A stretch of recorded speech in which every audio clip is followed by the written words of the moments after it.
Se trata de Alfonso Trinidad, muchos lo conoceréis porque es el director del Magic, es periodista, es escritor, es investigador. La verdad es que yo no sabría calificarlo porque tiene muchísimas facetas, incluso la de ser solidario y ayudar fuera de España a mucha gente. Así que para no liarnos mucho y con la hora cumplida, que queremos cumplir rajatablemente, os presento a Alfonso Trinidad.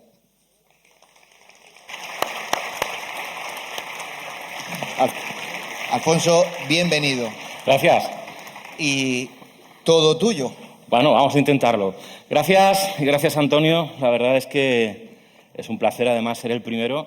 Yo espero que hayáis tomado café, cafeína, cosas así un poco potentes, porque vamos a empezar bien. Oye, primero vamos a darle un aplauso a los 1200 años a la ciudad de Murcia, ¿no? Vamos.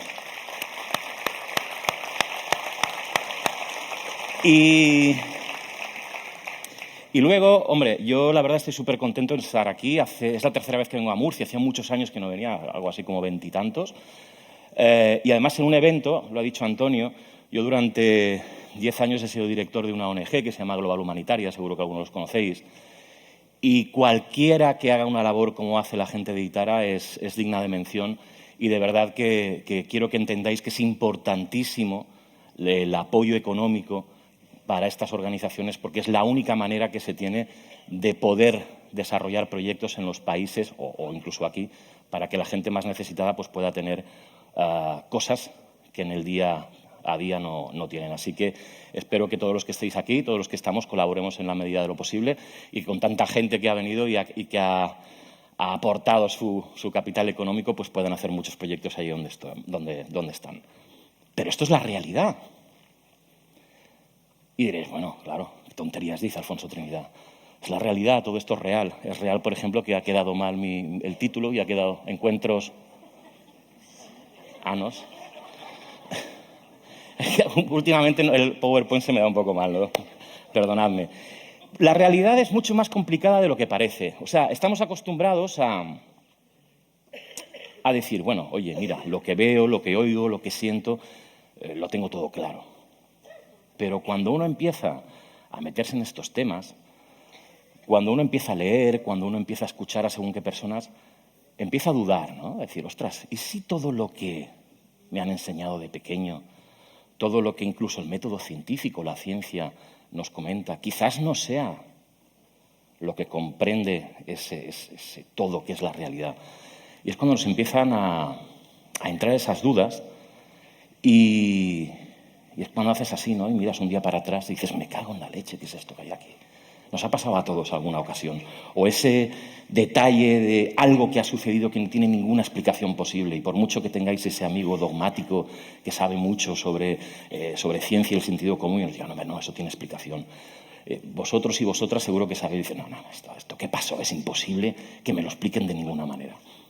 Yo os voy a hablar un poco de todo eso, pero lo voy a hacer no desde el marco teórico, que también un poquito, lo quiero hacer desde el punto de vista práctico, de lo que yo he aprendido en estos años, sobre todo de gente que sí que ha vivido ese tipo de experiencias.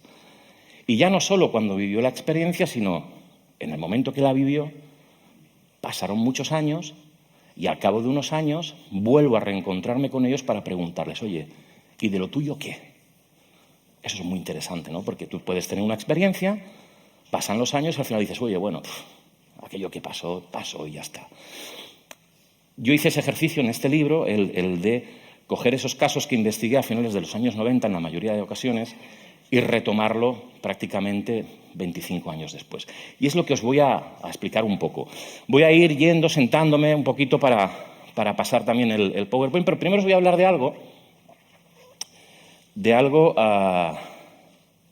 muy interesante y que lo explican estos dos señores, el profesor Mario Rome y la doctora Sandra Escher.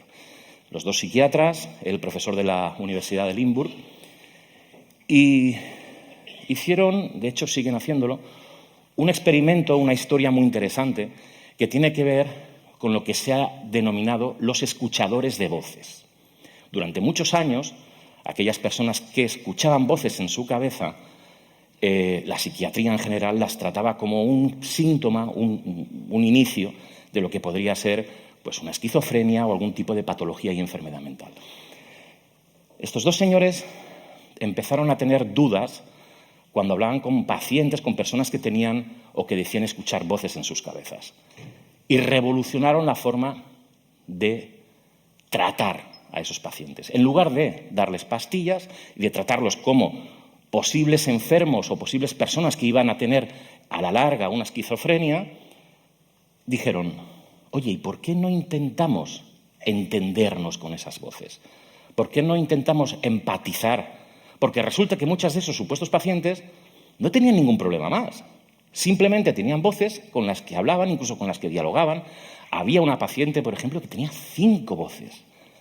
5 personalidades diferentes. Y ella decía que, bueno, según que si tenía un examen hablaba Debbie, que era una niña de 7 años, si tenía una relación pues amorosa, pues el que le hablaba era un chico de 15 años y que le aconsejaba. ¿Se acuerdan esos ustedes del ángel y el demonio, ¿no? que hablaba la literatura? Que no la religión, porque la religión curiosamente no habla de eso. Pues así.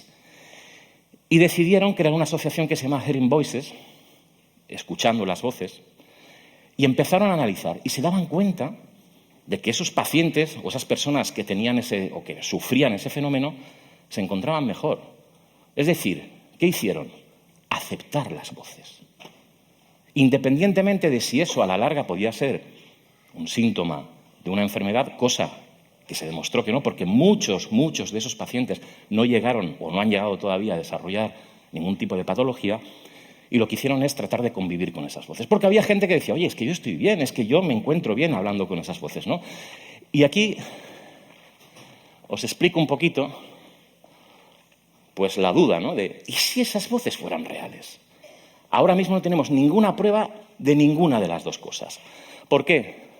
Lo veis ahí. En personas que oyen voces, el escáner cerebral muestra activación real en las áreas auditivas como si escucharan sonidos externos. La experiencia es subjetiva, obviamente, pero neurológicamente real. Es decir, el cerebro se activa como si esas voces se estuvieran escuchando desde fuera.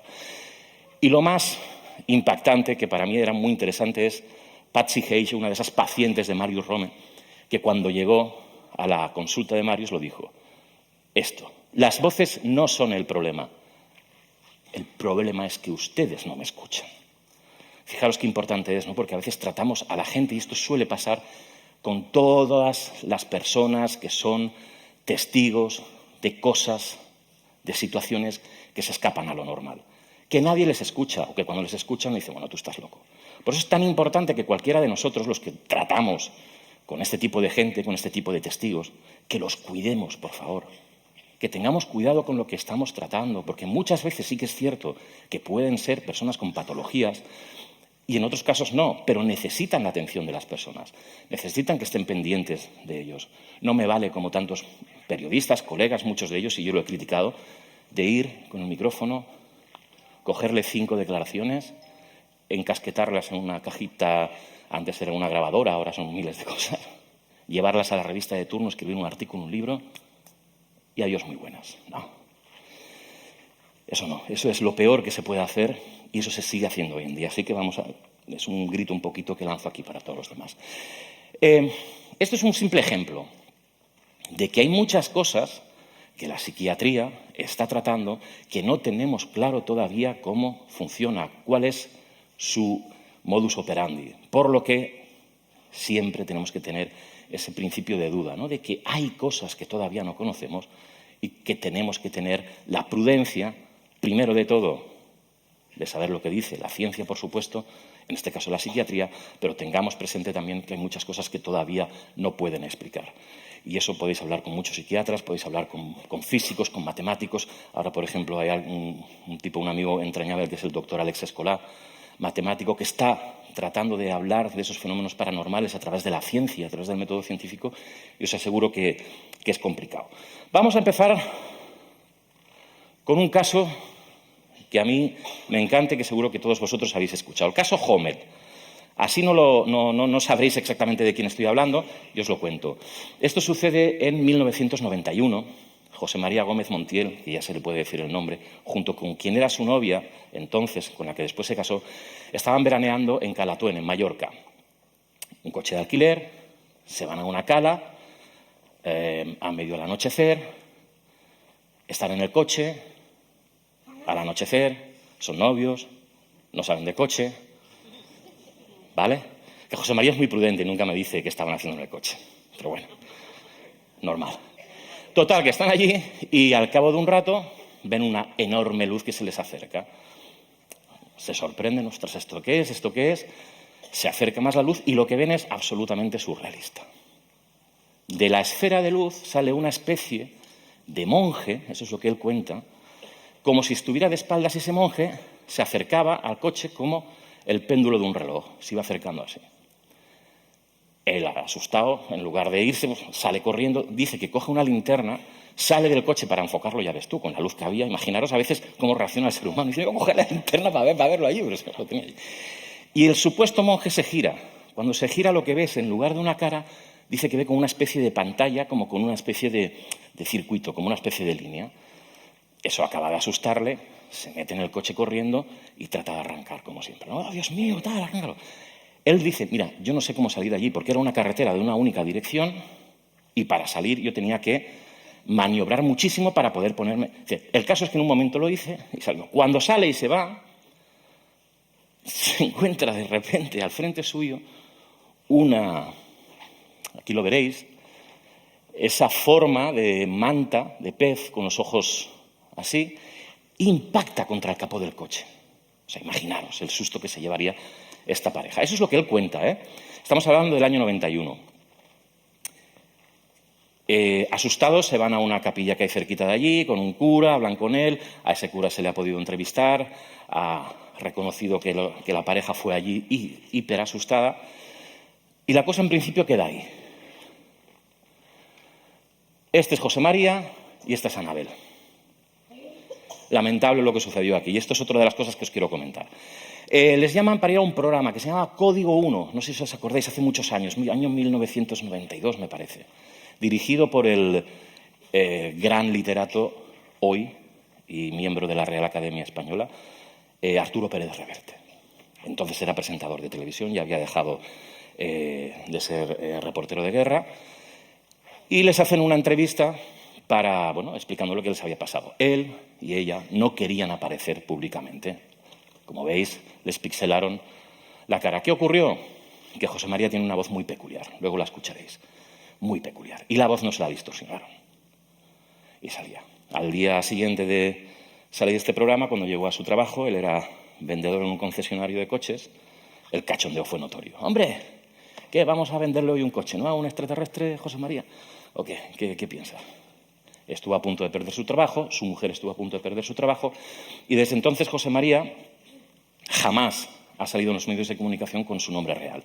Hasta hace aproximadamente unos 6-7 años, yo lo llevé a mi programa Noche de Misterios en Radio Marca, cuando lo hacía, el año 2017, creo recordar, 2016, y por primera vez con su nombre completo explicó lo que le había sucedido, pero es que desde 1991 hasta ahora ha vivido un sinfín de experiencias que no os podría terminar de contar aquí porque sería muy largo. Entre ellas, un investigador ya retirado, Pedro Canto, algunos lo conoceréis, fue a investigarlo en su momento y en su casa, mientras estaba entrevistándole, sonó el teléfono. Lo curioso es que el teléfono estaba desconectado de la electricidad y del cable telefónico porque se mudaban. Y el teléfono sonó. Cuando Pedro Canto, en un arrebato, cogió el teléfono, ¡diga, quién es! Obviamente nadie contestó. Amigo. Y a esto a Antonio le va a encantar. Cuando Pedro Canto se va a casa y empieza a repasar la cinta en la que había grabado la entrevista con José María, dice, mira, hostia, mira, ahora es cuando suena el teléfono. Suena el teléfono, diga, diga, y la voz. ¿Qué dice? Nada, nada. Había una voz, una psicofonía. Sería, ni más ni menos.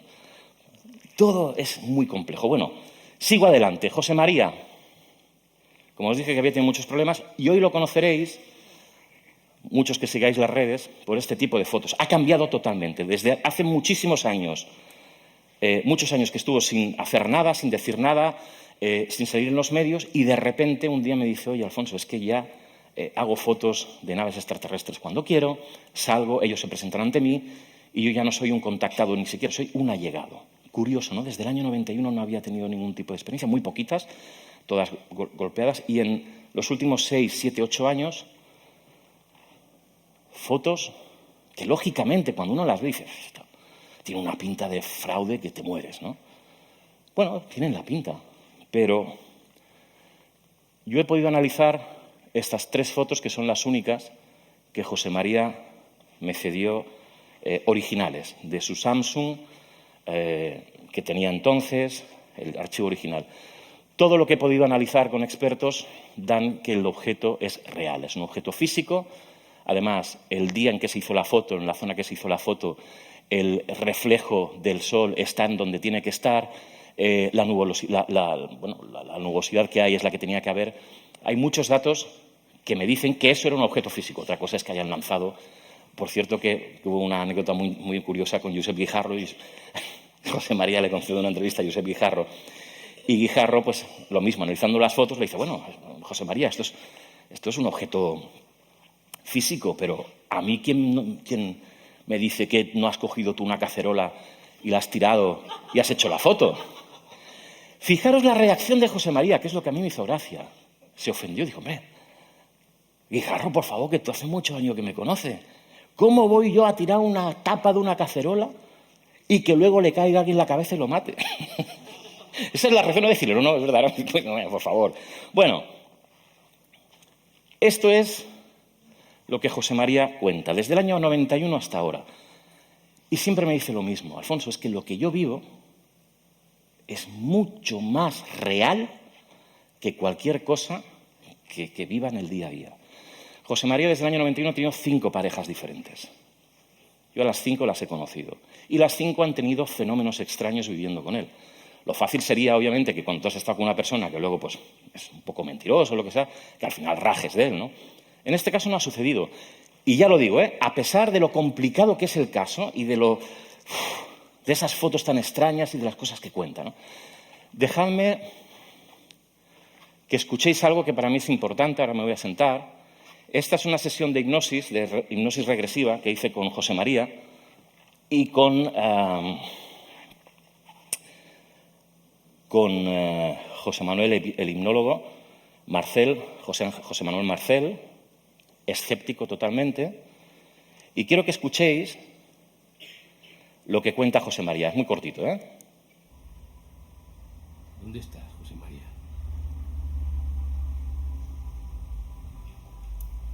¿Qué está pasando?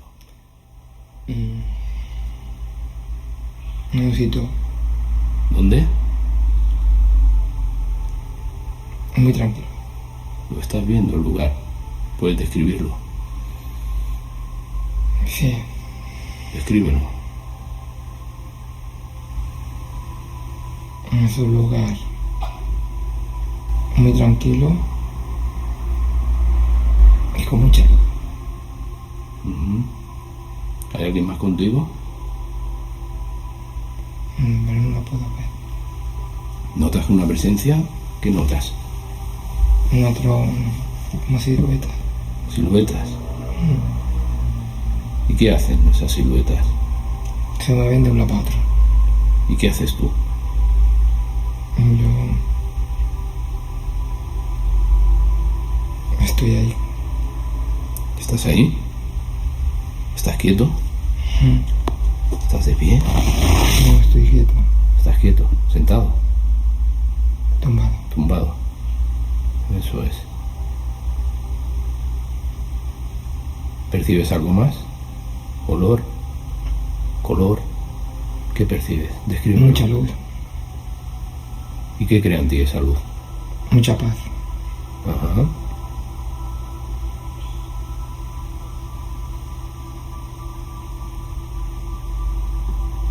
¿Qué más cosas ves?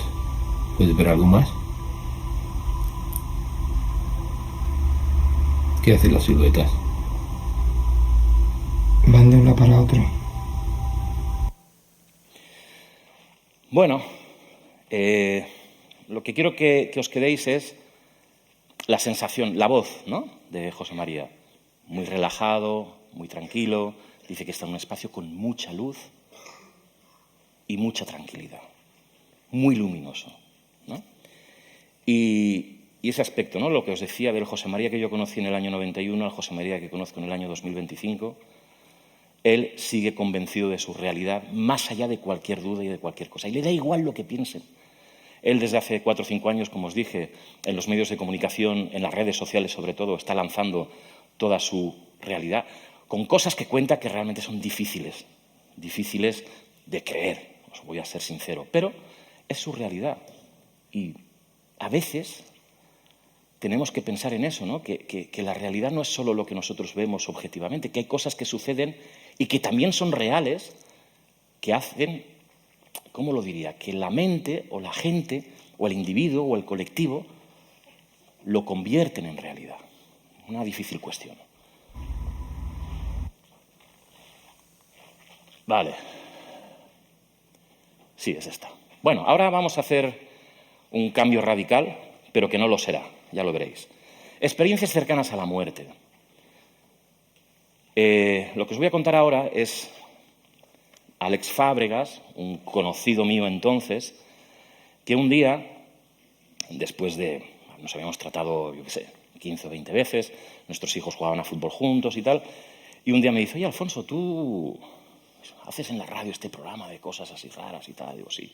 Digo, ya verás, ya la hemos cagado. Otro que deja de ser nuestro amigo. Porque eso pasa, ¿eh? Cuando se dan cuenta de que te dedicas a según qué cosas, a veces te dejan de lado. Total, que me dice, oye, ¿tienes un día, un ratito que te invito a un par de cervezas? Y digo, sí. Dice, pero vamos a estar 4, 5 o 6 horas. Digo, joder, ¿qué quieres que hacer? Te tengo que contar algo, pero es largo de contar. Digo, vale, está bien.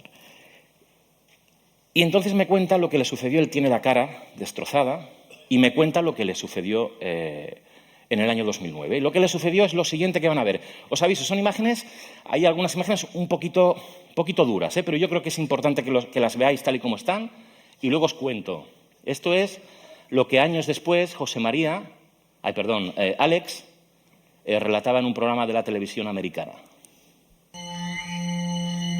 En la cara tengo tres cortadas, por así llamarlo, de la propela.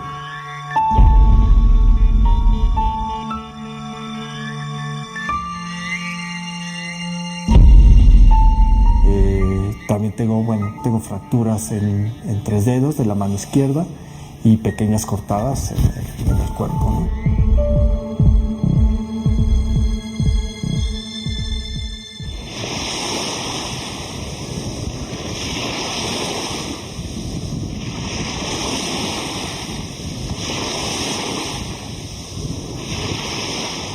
Dijimos, bueno, vámonos de camping tal fecha, en agosto, en verano, ¿no?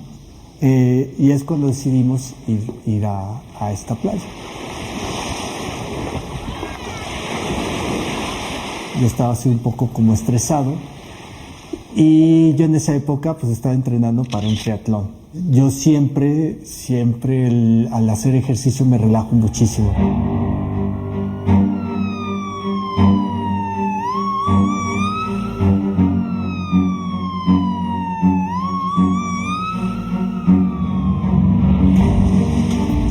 En la zona de bañistas y yo estaba tranquilamente nadando y en eso, bueno, venía una embarcación, una lancha que venía tirando una banana. Esta lancha quería entrar a la zona de entrada y salida de embarcaciones, pero pues no atravesó la zona de bañistas. Entonces, bueno, yo estaba en medio. La lancha pasa por encima de mí, la propela, que son las hélices de la lancha, me pasan por todo el cuerpo, principalmente la cara.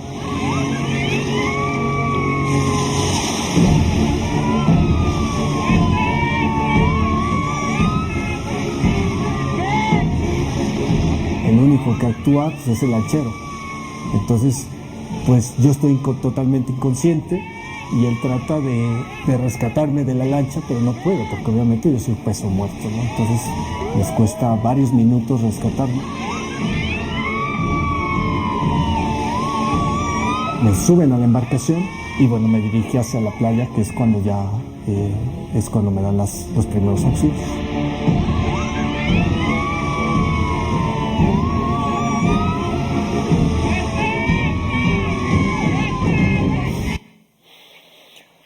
Vale. Yo sé que a veces dices, bueno, ¿qué necesidad había de poner esto? Os lo explico, porque a veces se nos olvida que cuando hablamos de experiencias cercanas a la muerte y hablamos del tubo de luz y de que ha vuelto, qué guay, qué tal, estamos hablando de personas que han fallecido prácticamente, que han estado a punto de fallecer y que han tenido traumas importantes. Es lo que le pasó a Alex Fábregas. Estuvo a punto de morir. De hecho, las secuelas que ha tenido son graves, importantes. Y es importante tener en cuenta que cuando él o cualquier persona explica luego lo que le ha sucedido después de estar casi muerto, tiene muchísimo valor. Alguien que se atreve y que dice, oye, te voy a contar lo que me pasó, porque es recordar y rememorar algo que ha sido traumático para su vida. Y tiene todavía más valor el ver y darte cuenta de lo importante que es la experiencia para ellos después. Porque después de una experiencia tan traumática como esta, tenga el valor y tenga la osadía, por decirlo de alguna forma, de contar lo que luego contó. ¿Y qué sucedió? Pues que Alex Fábregas estuvo 15 días en coma. Y, entre otras cosas... Bueno, a ver, espera. Vale. Y, entre otras cosas, Alex Fábregas tuvo una experiencia que yo no había escuchado nunca en relación a las experiencias cercanas a la muerte, aunque quizá esto incluso varía un poco eso. Durante los 15 días que estuvo en coma, Alex tuvo una vida paralela, totalmente identificada. Él me estuvo hablando durante 6 horas y me daba los detalles, y sigue recordándolo ahora mismo, de durante los días que él supuestamente vivió en esa otra vida, lo que había desayunado cada día, lo que había comido, lo que había hecho. O sea, lo recuerda como si se lo hubiera grabado a fuego. ¿Y cómo empieza todo esto? Pues mirad, empieza como tantas otras historias de experiencias cercanas a la muerte. En ese momento en que sucede lo que habéis visto ahí, él pierde el conocimiento y nos cuenta lo siguiente. Y lo siguiente que recuerdas es un salón, que estás sentado en un salón. Estoy sentado en un salón, yo viéndome en una tercera persona, o sea, yo mirando... Tú veías como si fuera una película. Como si fuera una película, sí. ¿no? O sea, yo me veía, pero yo sentía lo que yo me veía, ¿no? Era un salón súper luminoso, o sea, indescriptible, había un ambiente de bienestar como nunca lo he sentido. Yo físicamente me veía 10.000 veces mejor de como me veo todos los días en el espejo, que no veo mucha cosa, pero ahora me veía 10.000 veces mejor. Y era una sensación de paz, era indescriptible.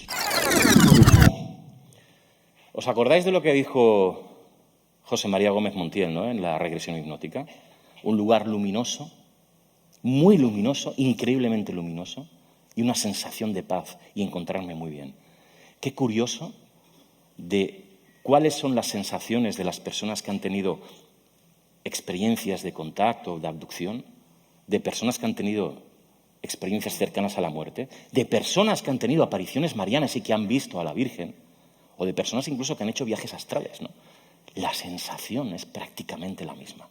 Él nos cuenta esto y ahora nos explica, he ido haciendo cortecitos porque si no se hacía muy largo, como os decía, está en un lugar luminoso y allí mismo se encuentra a una mujer preciosa que se le acerca allí y le dice lo siguiente.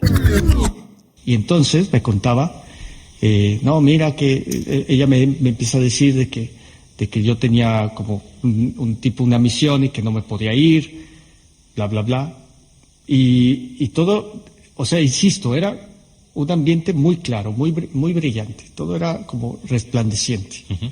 Y seguíamos charlando y en eso me dice, es que no te puedes ir por esto. Y se abre una puerta y detrás de la puerta está mi esposa.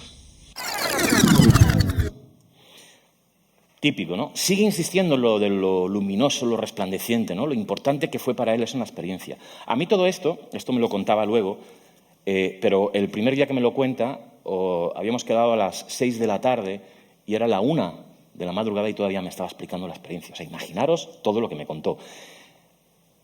Ahí sucede algo muy interesante. En el momento que le dicen, y aparece su mujer, le dice, no te puedes ir por esto, él de repente dice que despierta, y despierta como si fuera un día normal Un día normal en el que va a trabajar con sus compañeros y que están preparando las maletas porque se van a un crucero, toda la familia, con amigos y demás.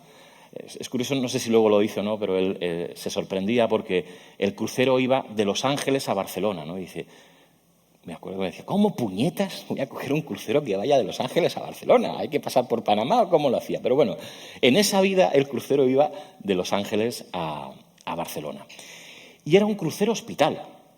A él le dijeron que era un crucero hospital. Y allí empezaron a pasar cosas tremendas para Alex. Y os pongo algunos de los trocitos que él nos cuenta.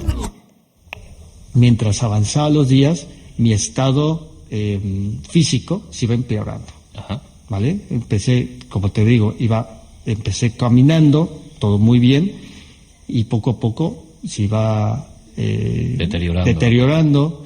Tenía que utilizar una silla de ruedas. Pasaban los días, ya no podía hablar, ¿no? Físicamente. Pasaba más tiempo aislado. Lo curioso, que esto es muy, muy importante, yo soy creyente, más no practicante, sí, ¿no? O sea, esto lo quiero aclarar porque puede que esto sea, claro, que piense que es algo de fanatismo, ¿no? Pero bueno, esto es algo que me marcó muchísimo. En una de las secciones del barco había unas salas de descanso que eran muy abiertas, había mucho, por así llamarlo, enfermos, en varias ocasiones, no solo una, muchas ocasiones, casi todos los días mientras duró este lapso. Esa vida virtual. Yo le llamo vida virtual. Me gustó mucho esa vida virtual. La vida virtual. Se acercaron unos chicos, de afroamericanos, sí, muy tipo neoyorquinos, tipo Bronx, o sea, imagínate la pinta que tenían, sí, ¿no? O sea, muy como delincuentes, ¿no? Sí, así, sí, o sea, y me llamaban, me decían, ven, que me acercara con ellos. Educado, pues como que me iba a acercar con ellos, pero me daban un respeto, ¿no? Por la pinta que tenía, sí, ¿no? Era la primera vez, y como todas las veces que ocurrió este efecto, y me aparecía una mano del lado derecho, una mano blanca, muy resplandeciente, con una túnica blanca, y brillante, ¿no? Y me decía con la mano que no. Me hacía... ¿Esa mano aparecía de dónde? A un lado de mi brazo derecho. A un lado de tu brazo derecho. O sea, yo lo veía como si estuviera detrás mío y me aparecía la mano, y yo solo veía que me decía no. Y me decía con la mano como que los dejara ir. Ajá. ¿No? Esto ocurrió muchas veces y siempre mientras estaba en las estancias comunes del barco, continuamente veía a estos chicos ahí rondando. Uh-huh. Y siempre como llamando a la gente. Y siempre como que cuando me llaman, siempre aparecía esta mano. Es algo bastante, que me marcó porque insisto, ¿no? Yo no soy un fanático de la religión, nada más soy creyente y ya está, ¿no? Uh-huh. No soy practicante. Curioso, ¿no? Esa mano que le impide acercarse a unos supuestos delincuentes tantas veces, ¿no? Estamos hablando de una vida virtual, es decir, y él vuelve a insistirme, lo recuerda mejor que cualquier pasaje que haya vivido en su vida normal. Y te cuenta eso como algo impactante, ¿no? Yo nunca se lo he comentado, pero no sé a vosotros qué sensación os da, ¿no? Esa sensación siempre de las cosas que suceden en ese terreno que no es la vida cotidiana y que es como que alguien le frena, y ese freno que podría ser perfectamente que esos seres o esas personas que tenía ahí, pues el acercarse allí seguramente lo que provocaría es el romper el nexo con su vida normal, ¿no? Posiblemente sería eso. Pero es que hay más. El médico que al principio era el que le atendía ahí en ese crucero hospital y que tan bien le cuidaba, se empezó a volver malo. Tan malo que prácticamente lo estaba recluyendo y le obligaba a no estar con su familia. Entonces llegó un momento que él dijo, oye, se acabó, estaba entubado, estaba puesto con todo, y dijo, me arranco todo para que empiecen a sonar todas las alarmas y venga alguien a buscar. Y sucede lo siguiente. Tu vida es mía y yo puedo decidir con... Perdonad, vamos para atrás. Se me ha ido ahora. A ver si soy capaz de recuperarlo. Nada más soy creyente y ya está, ¿no? Uh-huh. No soy practicante. Entonces yo me desconecté y obviamente se veía muerte y entraba inmediatamente el médico y muy violento me conectaba y me decía que sea la última vez que haces esto. Y me ponía una aguja en el cuello y me decía, tú estás a mi margen, tu vida es mía y yo puedo decidir contigo lo que quiera. Fijaros qué fuerte. Él lo relata así. En otras ocasiones que estaba hablando con él, él recuerda que el médico lo que le dijo es, tu vida es mía y yo me voy a quedar con tu alma. Y eso se lo repitió en varias ocasiones. Imaginaros, ¿no?, esa extraña vida que él estuvo viviendo mientras estuvo en coma, hasta que al final sucede algo muy curioso, y es que llega un momento que él ya se encuentra fatal, no puede ni hablar, está totalmente entubado, está vigilado. Él dice que está vigilado precisamente por uno de esos afroamericanos con pinta de delincuentes y el médico malo. Y un día dice que empiezan a sonar como sirenas y sucede lo siguiente. Una sensación como de pánico, escuchaba gente gritar y altavoces. Era algo que yo estaba así como nervioso, como expectando. Y en eso entraba una enfermera, me cogía de la camilla y me sacaba del cuarto, muy rápido, así, incluso chocando con las paredes, así, íbamos muy rápido. Me metía a una habitación, cerraba la puerta y en eso se escuchaba como un silencio, ¿no? Ya, o sea, todos estos ruidos, todo esto que desaparecen y me dice, Alex, tranquilo, que estás bien, yo te estoy cuidando. Me dijo, has tenido un accidente. El médico que te estaba mirando, nosotros sabíamos que te estaba haciendo algo mal, pero tuvimos que intervenir y te hemos rescatado. Me dijo, pero tú tranquilo, estás bien, has tenido un accidente, te ha atropellado una lancha, nosotros te estamos cuidando y ahorita estás de maravilla. Esas últimas frases ocurrió. Es cuando la realidad virtual, ¿no?, lo que te vengo contando, toda esta historia fantástica, se junta con mi realidad ya física, que fue cuando me sacaron del coma, y bueno, es así, ¿no? Entonces, muy curioso cómo se unen las historias. O sea, hay un empate, ¿no?, completamente, ¿no? Y justo ahí es cuando me despiertan y me dicen, ¿estás? Ese es el momento, bueno, no sé si es que sea... Vale, luego os explico esta. Pues ese es el momento en el que Alex Fábregas sale del coma y vuelve a vivir. Sigue vivo, está viviendo en Playa del Carmen. Lo odio, por eso. ¿Habéis estado en Playa del Carmen? ¿Alguno? Espectacular. Y desde entonces, poco a poco, ha ido cambiando su vida. Ahora se dedica bueno, no trabaja, pero sí que está haciendo por México diferentes eventos de superación motivacional, demás, porque cree que es necesario que la gente entienda lo importante que es vivir, que es disfrutar de cada día, pero lo más importante de todo que él dice es que está convencido de que hay una realidad ajena a esta, ¿no? Él está convencido de que eso que sucedió en esos 15 días, que para él fueron muchos más, de verdad sucedió en otro momento, en otro espacio temporal, llámalo como quieras, ¿no? Y eso es muy frecuente con la gente que vive este tipo de experiencias. Yo me he alargado en estas dos experiencias y son las que centran de alguna manera ese libro también, porque creo que reflejan muy bien lo que trato de explicar, o lo que trato de entender, mejor dicho, ¿no?, porque yo tampoco lo entiendo, de dónde están viviendo y dónde se están produciendo todas esas escenas que nos ha contado José María o que nos ha contado Alex Fábregas, ¿no? Claro, cuando uno quiere entender algo más, pues dice, bueno, ¿quién me lo puede explicar? Pues yo, por ejemplo, conocí a esta gente, el equipo Loemi. Este libro ahora es muy difícil de encontrar, pero creo que hay algún ejemplar que se vende de segunda mano. Loemi, Aproximación a la verdad venidera. Loemi era un equipo, un grupo de contactados habitual, como era el grupo Aztlán, si algunos los conocéis, a finales de los 80, principios de los 90. Y el equipo Loemi está compuesto por mucha gente, y luego hay un núcleo duro que eran 4 personas con las que yo tuve mucha relación durante los años 90. Y A mí me sorprendía mucho cómo hablaban. Entre ellos hay una persona con conocimientos técnicos científicos muy importantes, una enfermera, alguien que ahora os comentaré que actualmente es médico.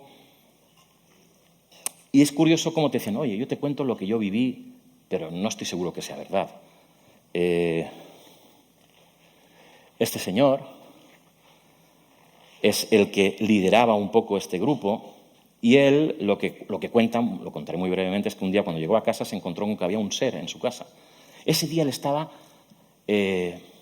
lo cuenta siempre como sobreexcitado y sobreestresado. Y cuando llega a casa se encuentra un ser que le empieza a hablar y él dice, bueno, me he vuelto loco, no hago caso de este señor que me está hablando porque no existe y mañana me voy al psicólogo o a donde sea. Fue tanta la insistencia de este ser que al final accede a hablar con él y le explica que viene de un planeta concreto, que es Loemi, y le empieza a contar una serie de historias. Se convierte en un contactado.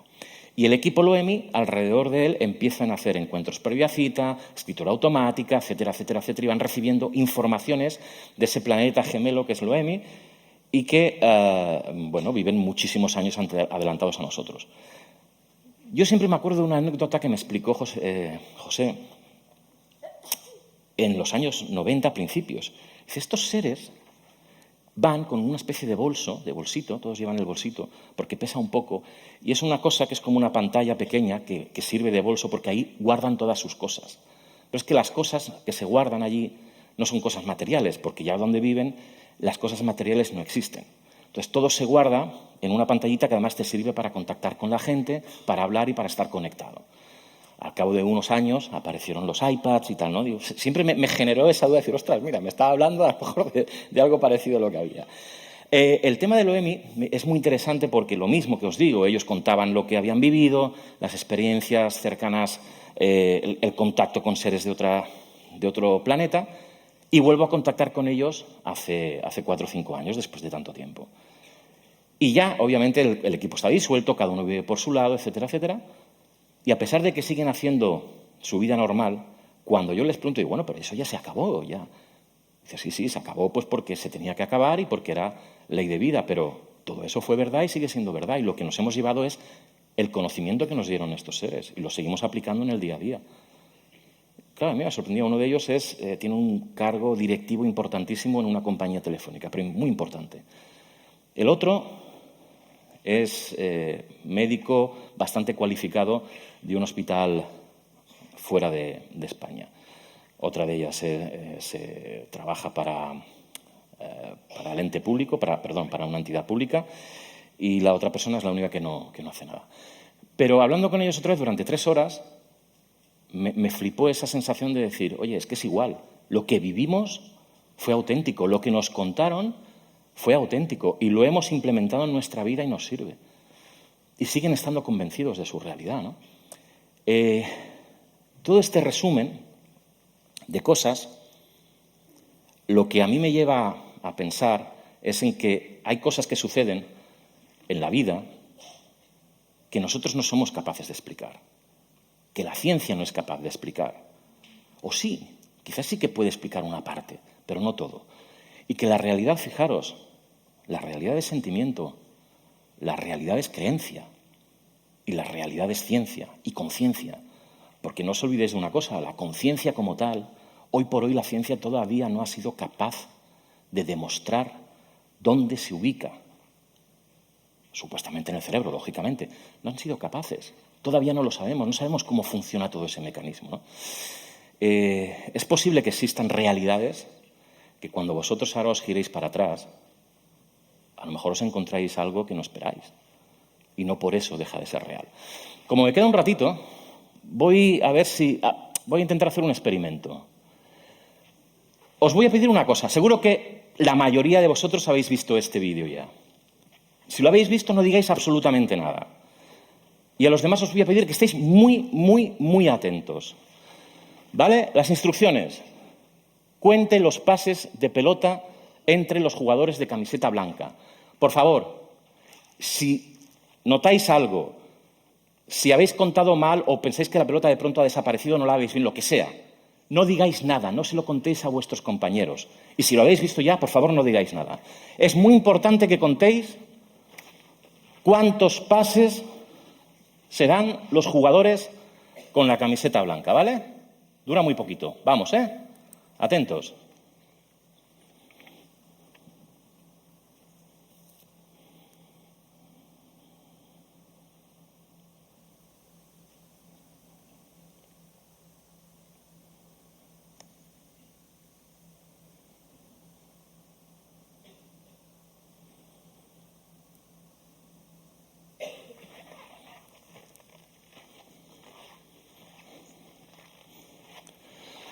Vale, vamos a hacer una cosa.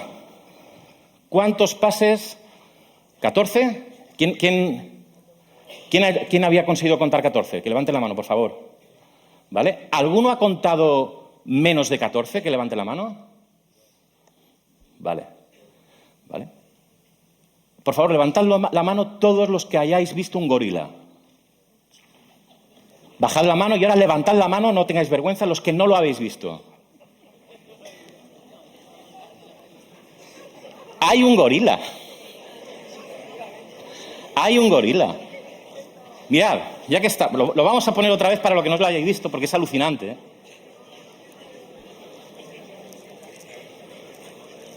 Hay un gorila, sí señores, sí, sí. Yo no lo vi, os juro que la primera vez que vi este vídeo, y cuando lo ves por segunda vez dices, no puede ser que no haya visto al gorila, fijaros. Es el mismo vídeo, ¿eh? Ahí está. Pero fijaros además, es que... ¿Cómo no lo habéis visto? ¿Cómo no lo habéis visto?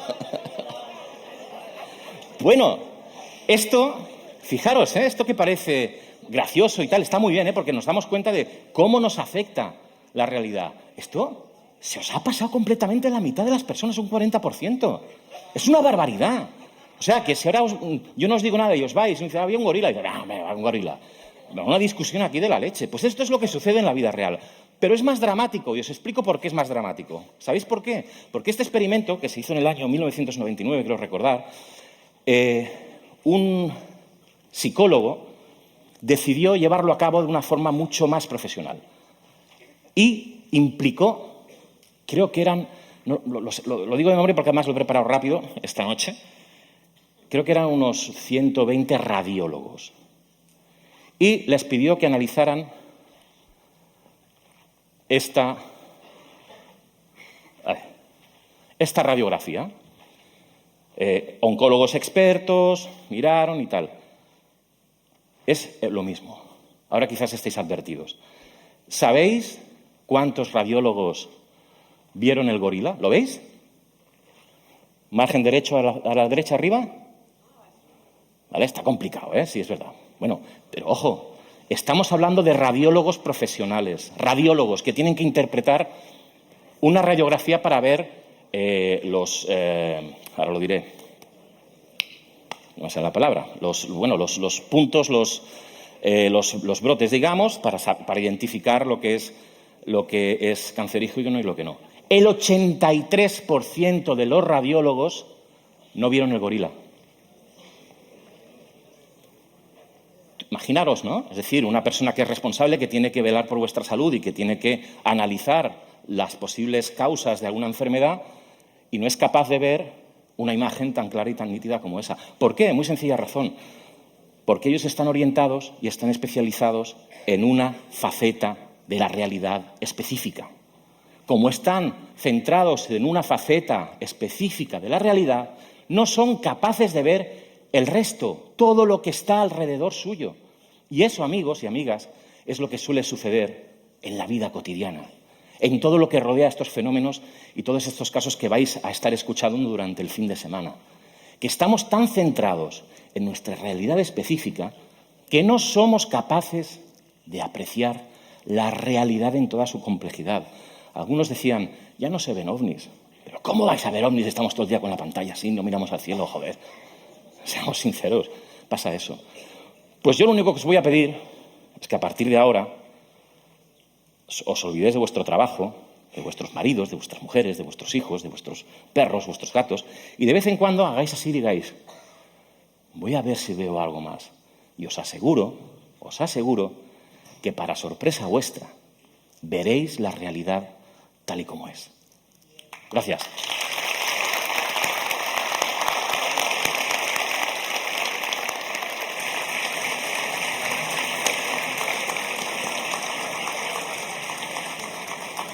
Hay que ver qué buen ponente no hemos buscado, que ha dicho, voy a dejar 10 minutos para hacer preguntas. Clavado, ¿eh? Lo ha clavado 10 minutos.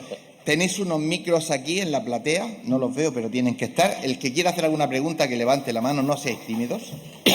Que tenemos 10 minutos y luego al final todo el mundo se lanza y ya no hay tiempo. Mira, por aquí en medio, esta señora.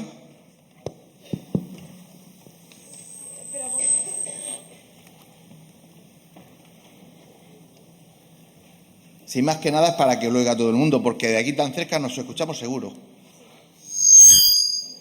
Bien. No se oye. ¿Ha empezado? Quería saber si eran personas con personalidades múltiples. ¿Te refieres? Lo de las voces. Los escuchadores de voces no son personas con personalidad múltiple, no. Son personas que simplemente escuchan voces en su interior que les marcan.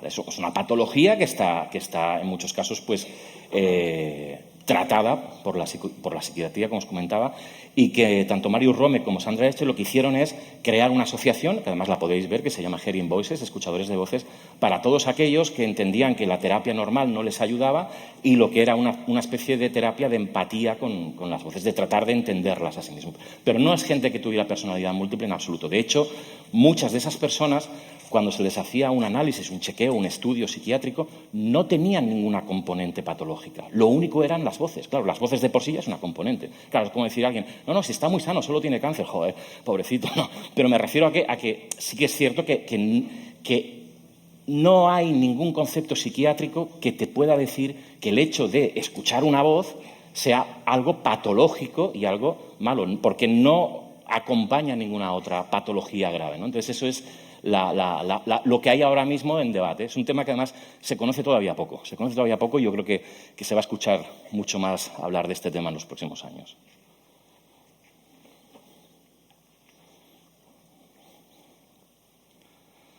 Bueno, creo que el micrófono no sé si iba, sí. A ver, ahora.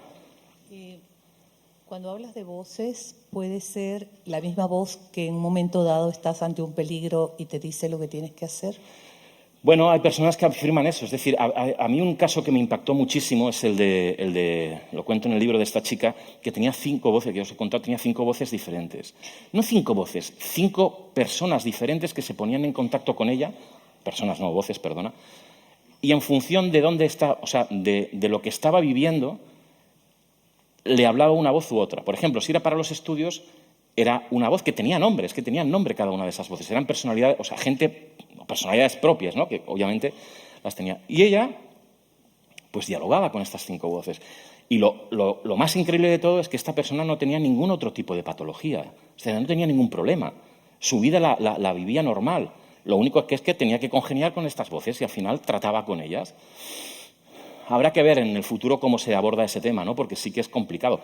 Eso no quiere decir, ni muchísimo menos, que no se interprete así, que yo estoy diciendo que esas voces existen y que es una realidad y que no lo sabemos. Pero es un fenómeno muy curioso que nos deja muy claro dónde está la frontera entre lo que es real y lo que no y cómo podemos abordarlo actualmente, por ejemplo, desde la psiquiatría, que no sabemos cómo abordarlo, ¿no? Lo único que sabemos es que estas personas, una vez que han pasado por este tipo de asociación, por esta asociación de Hearing Voices, se encuentran mucho mejor porque empatizan más con las voces y no están tan obligadas, digamos, a tomar una medicación y no están tan asustadas pensando que eso puede derivar en una esquizofrenia, que de momento no lo es.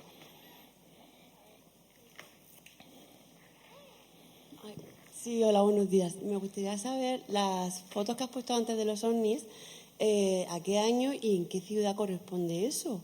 Porque las has mostrado, os contáis la historia súper, genial, pero yo me quedo con la intriga de saber eso de a qué época corresponde o qué ciudad. No, todas esas fotos son de José María Gómez. Él creo que está en Facebook como José María Gómez Montiel. Las podéis ver, o sea, casi cada semana lanza fotos, además haciéndose selfies y todo. Es una auténtica locura.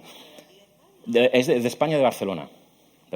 De hecho, las 3 fotos que os enseñé, que son las que yo pude analizar, están hechas desde un ático en el que yo estuve, de su expareja, desde donde hacía los vídeos. De hecho, la expareja de José María, cuando ya no están juntos, me seguía escribiendo porque ella también veía luces, no con esa claridad, pero también me envió unas fotos con unas luces que eran de difícil resolución, la verdad es que no tenía datos para poder decir si era algo excepcional o no.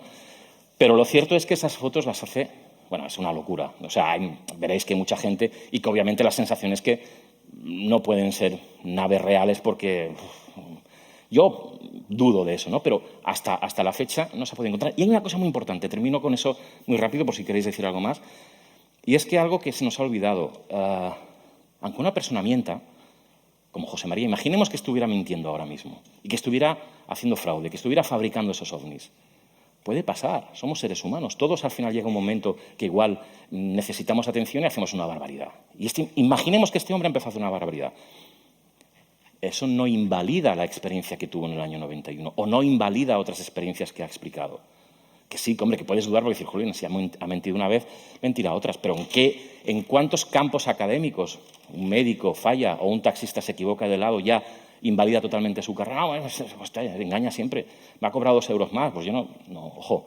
Cuidado, ¿no? O sea, que yo siempre digo, cuidado con esas cosas porque, sobre todo en este país, estamos muy acostumbrados a sentenciar a la persona cuando comete un error. Cuidado, hay muchas otras cosas. Quedémonos siempre con la experiencia y no con el que la cuenta.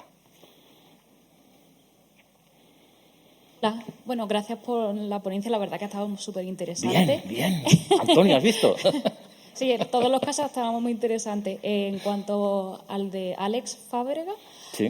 Quería saber si conoces de más casos similares de personas que han estado en coma y recuerdan experiencias o algo, porque parece que siempre se habla de experiencias cercanas a la muerte, de estaba en la operación y me quedé, morí momentáneamente y tal, pero como que no se escuchan muchos casos de gente que está en coma durante un tiempo y por saber si eso. Yo, personalmente, que haya podido hablar con ellos con la tranquilidad con la que hice con Alex, no. Sí que hay sucesos en que la gente... ¿Sabes lo que ocurre también? Que hay muchos casos que han sucedido que muchos investigadores lo han descartado, ¿no? Como que, bueno, esto que sucedió ya al final es un sueño lúcido que ha tenido en aquel momento, ¿no? Igual que se decía antes, que cuando alguien había vivido esa experiencia del túnel, etcétera, etcétera, se decía, esto es una reacción del cerebro o es un sueño lúcido y tal y que cual. Y es posible que haya mucha gente que haya tenido experiencias similares, pero que se hayan quedado en el olvido porque nos hemos centrado más en esa experiencia dramática de ver toda tu vida en un carrete, de llegar y ver una luz angelical, etcétera, etcétera, ¿no?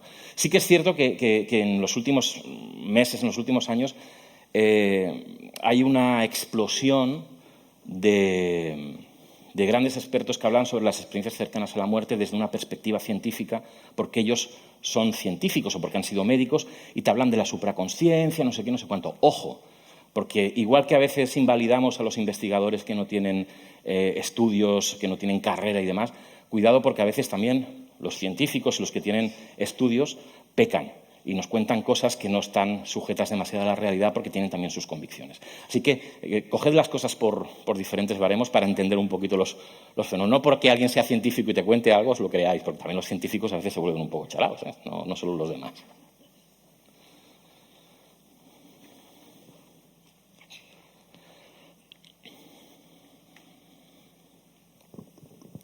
Buenos días, felicitarte en primer lugar por la magnífica conferencia que nos has dado. 2 ya, Antonio, 2 dicen que ya. Enhorabuena también a Antonio Portán, es un ponente, son todos buenísimos siempre, todos los años. Mi pregunta iba sobre el equipo Loemi. Has comentado que estos seres le transmitían como unos conocimientos, una sabiduría que aplicaban en su día a día. ¿Nos puedes comentar alguna cosa que aplican en su día a día o que les transmitieron? Una de las cosas que ellos incentivaban mucho era la alimentación. Ya hablaban en aquel entonces de la alimentación que no tuviera a los animales en nuestro plato, por decirlo de alguna manera. O sea, era una especie de precursor del tema vegano, por ejemplo, el tema ya muy manido del tema del amor entre nosotros. Tenían una forma muy especial de vivir las relaciones afectivas. De hecho, entre ellos habían varias parejas y fueron cambiándose entre ellos, ¿no? Es decir, durante una temporada fulanito estaba con fulanita y luego fulanita con fulanito y luego fulanita con fulanito. O sea, ¿me entendéis, no? Un poco rollo parejas libres, amor libre y tal. Estamos hablando de los años 90, que ya la cosa era más normal, pero bueno, se sucedía eso así. Una cosa que no he contado, que me contó José después de contactar con él, estaba totalmente al margen de todo, nadie podía hablar con él. De hecho, muchos investigadores intentaron contactarlo. Al final yo pude hablar con él, él me dijo que no quería que contara nada y solo me dijo una cosa. Dice, bueno, Alfonso, va, te voy a decir una cosa y lo vas a poder contar en tu libro. No soy un contactado, yo soy un ser extraterrestre de ese planeta y estoy aquí desde entonces como un avatar, pero nunca lo había contado hasta ahora. Sorprendente. Además, no sé tampoco a qué venía, porque es una persona, como os digo, que desde hace más de 20 años está absolutamente al margen de los medios de comunicación, no quiere saber nada de nadie. Y me pidió, pues eso, y dice, bueno, puedes contarlo en tu libro y ya está, y adiós. No he vuelto a contactar con él, le debo el libro, por cierto, que todavía no se lo he podido enviar a una persona para que se lo envíe, y no sé nada más de él. Pero son estas cosas que te quedan siempre ahí, que te tienes que quedar, pues, bueno, con un poco con el mensaje y con la experiencia. Pues no hay tiempo para más, así que darle las gracias a Alfonso Trinidad. Un abrazo. Gracias a todos, de verdad, y disfrutad muchísimo de este entorno maravilloso y, oye, se merece un aplauso a Antonio y a todo su equipo por el esfuerzo que están haciendo aquí. Este es un pequeño sello del Ayuntamiento y de Itara. Aquí llevas tu credencial, que no te la has puesto, que eres un indocumentado. Mi acreditación a buenas horas. ¿No? Pues, a vosotros, es que me han quitado mi micro, a vosotros deciros que porque más tenemos media horita. A las 1:30 empezamos o continuamos con Miguel Pedrero. Ya sabéis, tenéis ahí fuera el merchandising de Itara, tenéis libros, tenéis camisetas, gorras, tenéis lo que queráis. Y arriba, en la sala de los espejos, tenéis el fotocall con toda la historia. Los 10 congresos con los ponentes que hemos tenido, toda la historia, lo tenéis arriba. Hasta ahora.